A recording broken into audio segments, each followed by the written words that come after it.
Camera வந்து steady கேம்ல தான் இருக்கணும். ஆர்டிஸ்ட் மூவ்மெண்ட் பண்ணலாம். கேமரா மூவ்மெண்ட் வந்து இருக்கக்கூடாது அப்படின்னு சொல்லியிருந்தாருமே. எப்படி சார் அது இருந்தது? கண்டிப்பா மேடம். அது வந்து என்னன்னா ஆர்டிஸ்ட் மூவ்மெண்ட்ல தான் கேமரா ஸ்டெடியில் தான் இருக்கணும். அவங்க அதுக்குள்ள போயிட்டு போகணும். ஒன் மோர் நம்மளுக்கு வந்து அந்த ஃப்ரேம் விட்டு வெளில போயிட்டாங்கன்னா ஒன் மோர் போகும். ஆனா நீ கேமரா ஃபாலோ பண்ணக்கூடாது. ஒரு நேரத்துல என்ன ஆகும், நான் அது மாதிரி ஃபாலோ பண்ணலன்னா கேமரா அசிஸ்டன்ட் வெளியே இருக்கிறவங்க என்ன ஃபாலோ பண்ண மாட்டீங்க இவங்க என்ன தப்பா நினைப்பாங்க. இப்போ இருப்பா அவர் சொல்லியிருக்காரு அப்படின்னா இது வந்து லாஸ்ட் வரைக்குமே இருந்தது. கடைசி வரைக்குமே இதே மாதிரி இருக்கும். அவர் வந்து இந்த விஷயம் தான் எனக்கு வந்து கேமரா மூவ்மெண்ட்ல இருந்தா ஆர்டிஸ்ட் ஸ்டடியில் இருப்பாங்க. அவங்க மூவ்மெண்ட்ல இருந்தா எனக்கு கேமரா ஸ்டடியில் தான் இருக்கும். நீங்க எப்போதும் பண்ற மாதிரி எனக்கு யூஸ்வலா பண்ண நான் சொல்றது என்ன பண்ணித்தாங்க அந்த மாதிரி. அப்ப உங்களுக்கு அது ஈஸியா இருந்துச்சா இல்ல சாட்டிஸ்ஃபைங்கா இருந்துச்சா? உங்களுக்கு ஒரு டிஓபி இருந்தது. சரி எல்லாருமே வந்து நம்ம எந்த நேரமும் கேமரா பிடிச்சி சுத்திக்கிட்டே இருக்காத. அவர் சொல்ற விஷயம் ஓகே தானே. இப்போ ஒரு ஷாட் நான் வச்சிருப்பேன்.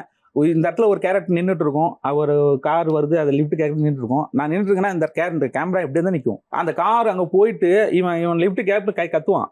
இவனோட செஷன்ஸ்ல தான் நின்றுட்டு இருக்கும். கேமரா நின்றுட்டு இருக்குள்ள அவன் அந்த கார் அங்கே போயிட்டு திரும்பி ரிவேஸ்ல இங்கே வர வரைக்கும் கேமரா ஸ்டடி தான் இருக்கும். அந்த காரோட அந்த அவன் ரிவேஸ் போட்டோடனே பிளிங்க் அவன் லைட் அந்த லைட் வெளிச்சத்துல வரும். வேற எந்த லைட்டுமே கிடையாது.